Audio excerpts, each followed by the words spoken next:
Hi, I'm Jaeleen, Miss Akron Canton. Did you know that March is reading month? We are going to be reading stories virtually this time around. So I'm going to channel my favorite YouTubers and we are going to read some amazing stories virtually.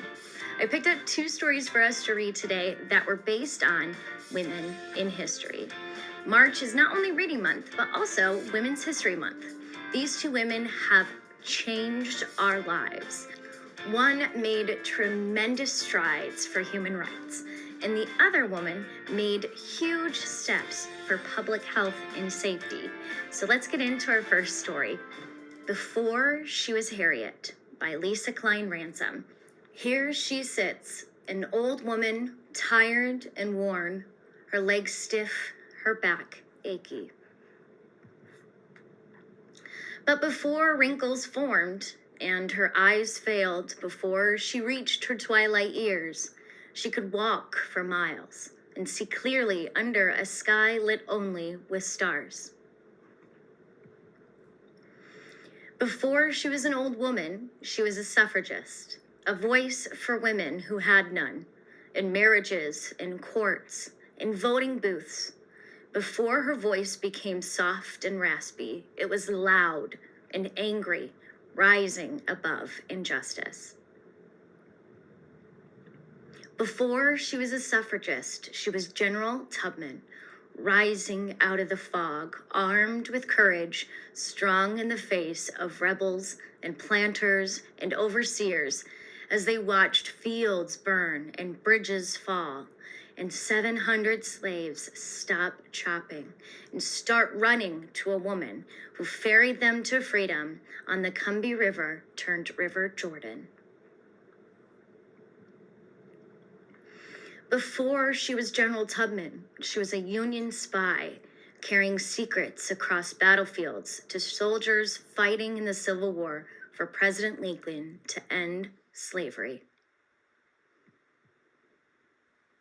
Before she was a Union spy, she was a nurse, caring for those hit with bullets and hatred and fear, tending to them with bandages and words in the bloody dirt of Southern soil.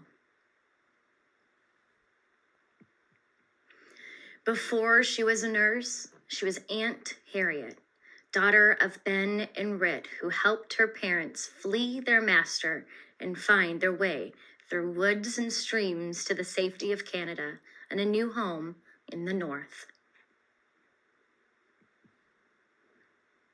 Before she was Aunt Harriet, she was Moses, a conductor on the Underground Railroad, with no trains and no tracks, just passengers, traveling to freedom up north, through swamps, past slave catchers, across rivers, under the cover of night.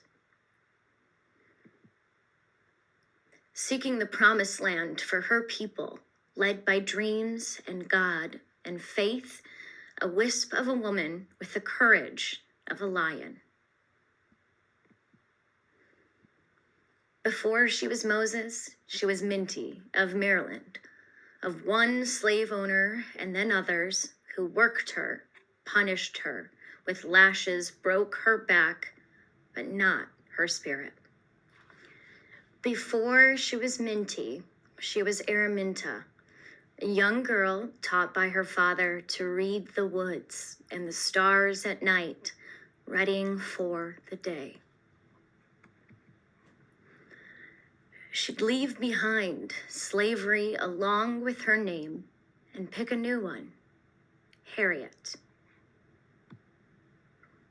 And remember her days as a suffragist, as a general, as a spy, as a nurse, as Aunt Harriet, as Moses, as a conductor, as Minty, as Araminta, who dreamed of living long enough to one day be old, stiff and achy, tired and worn and wrinkled, and free. And that was the story of Harriet Tubman, Before She Was Harriet, by Lisa Klein Ransom. Our next story is June Almeida, the virus detective, the woman who discovered the first human coronavirus. June's favorite days were school days. After the family breakfast, Dad headed out to work. Then June, Mom, and baby Harry set off down the streets of Glasgow, Scotland. They walked past Alexandra Park and the tenement buildings where June's friends lived. But when June saw her beautiful school, she ran as fast as her legs would go. She couldn't wait to get to class. Always curious, June loved learning, especially about her favorite subject, science. She was excited to share her discoveries with her parents. Little Harry listened, too, until something better came along. When June was 10, Harry became very sick. Soon, he passed away. Sadness swallowed the family like a deep, dark hole. Years flew by. June thought about Harry often and treasured memories of him like priceless jewels. As June grew, so did her passion for science. In biology, she discovered tiny cells make up the human body and learned how each have jobs to do. June was so enthusiastic about science, she won the top science prize at school. June was easy to talk to and had lots of friends. After school, she read stacks of books. Her favorites were science fiction. Creative and observant, she loved photographing the beauty and surprises she found in nature. June was always on the lookout for the perfect picture. She noticed small details, and her keen eye helped her create stunning photos. June dreamed of studying science at a university, but college was expensive. Her father was a bus driver, which didn't pay much. Her mother's job at a local shop didn't either. With no savings for college, she left school at 16 to help pay the family bills. June wanted to find a meaningful job. Fascinated by biology, she hoped to learn more about it. She also longed to help people with illnesses like her brother. So she applied to work at a nearby hospital. With her top grades and interest in biology, she was hired to work in the lab. She learned to use a microscope to magnify and examine cells from sick people. Her findings helped doctors treat patients. In 1952, June's family moved to London, England. She found a job in a hospital lab there. On weekends, June strolled around London, admiring the sights. One day, she met an interesting artist named Henry. They fell in love and married. The two decided to start their life together in Canada. With her experience, a new research lab in Toronto quickly hired her. June began working with a powerful electron microscope that magnified things 25,000 times, much more than microscopes she used before. Instead of using light, this huge microscope shot a beam of electrons at the sample being examined. It recorded how the electrons acted when they hit the sample and then created a detailed picture. These pictures gave doctors a close-up look at what cells and viruses, the tiny particles that make people sick. The microscope's photos were helpful, but it was hard to tell which tiny blobs were viruses and which were cells. A photographer at heart, June was determined to get better pictures. Then scientists could learn more about how viruses worked. June pondered this perplexing problem. She knew that when a virus made someone sick, their bodies created antibodies. These antibodies would surround a virus like tiny soldiers to fight it. After destroying a virus, the antibodies remained to protect against future attacks. June decided to see if antibodies would show which blobs were viruses. So she put antibodies and viruses particles together. Using the electron microscope, she blasted them with an electron beam. Like moths drawn to light on a dark summer night, these antibodies crowded around the virus, just as she'd hoped.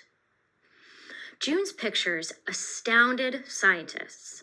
Her skills on the electron microscope created clear pictures that helped them find and study viruses. In 1960, June and Henry welcomed a new family member, a beautiful baby girl. June cherished her time at home with her daughter. After returning to work, June continued her remarkable research, wrote science papers, and earned a promotion. She spoke to large groups eager to hear about her work. A scientist at a London hospital was so impressed he asked June to join his lab. She was thrilled. So her family packed their bags and moved back to London.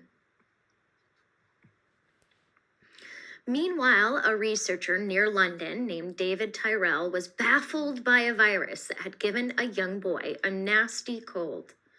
His entire team couldn't identify this mysterious virus, which made everyone wonder, was this a new virus?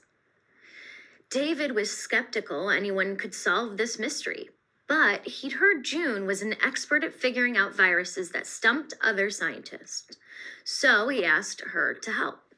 She agreed, and David shipped her the virus sample. When it arrived, June couldn't wait to get started. Since it was an unknown virus, there was no antibodies to help find it. But she knew a technique called negative staining that might work. After years of practice, she was quite skilled at it too. First, June used a glass tool and water to separate the virus particles from the rest of the sample. Then she added a drop of acid, which turned the liquid containing the virus particles black as ink. With this black background, the virus would be easier to see, like white chalk on a blackboard. Using thirsty filter paper, she removed the extra liquid. Finally, June shot a beam of electrons at the sample with her microscope to create sharp pictures. Then came the moment she had been waiting for. Her well-trained eyes carefully scanned the picture, and she spotted the mystery virus. Looking closely, she noticed each virus blob had tiny dots circling it like a crown. June was stunned. Years before, she'd seen 2 other viruses that looked just like it, both from sick animals. In fact, she'd written a science paper about them. But researchers had rejected her paper because they didn't believe she'd found a new virus. They thought her pictures were just blurry photos of a common flu virus. Now, June had found a 3rd virus that looked like the other 2. It proved that this was a new virus. June met with doctors to discuss her incredible discovery. They thought the dots surrounding the virus looked like a crown too. And the Latin word for crown is corona. So they decided to name it coronavirus. June and David published a paper with her pictures to tell others all about the coronavirus. June greatly enjoyed her work. She also loved spending time with her husband and daughter, but Henry missed Canada and longed to move back. June couldn't imagine leaving her job or London. Sadly, Henry returned to Canada and the 2 divorced. Now a single mother, June was busier than ever. Fueled by her passion, June kept studying viruses that made people sick, such as rubella, hepatitis B, and HIV. She patiently created new virus images. Many appeared in medical books.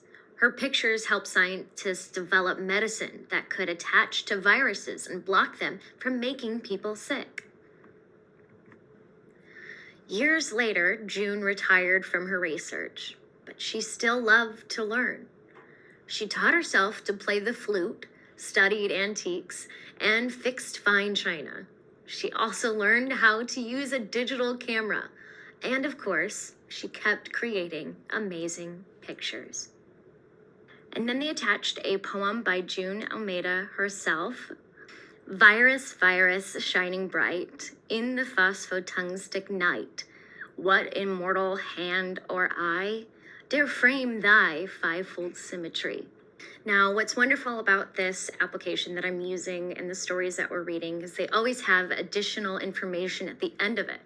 And so here discusses all about June and her life and all of the different things that she discovered and all of her accomplishments. June Almeida's work surrounding viruses was groundbreaking when it came to fighting against COVID-19 and creating medicines and vaccines to make the world a healthier place. And so I really hope that you enjoyed this story about June Almeida, someone that I had not heard of before reading this. Here's a beautiful little timeline of everything. She got to go and do some incredible things, and she lives on now, especially to show the importance of science in our everyday lives. And as you can see, this application I'm using has so many stories for us to delve into. I have a whole collection of other stories about women who have changed the world, and also a whole collection about stories on inclusivity. I think that is very important to me, and it is the driving force behind what I do, not only in the Miss America organization, but what I really think is my meaning in life. I'm really excited to be able to share my stories and stories about so many more people in future episodes. So thank you so much. I hope you loved and enjoyed this story time with me, Jaeleen, Miss Akron Canton, and I will see you next time.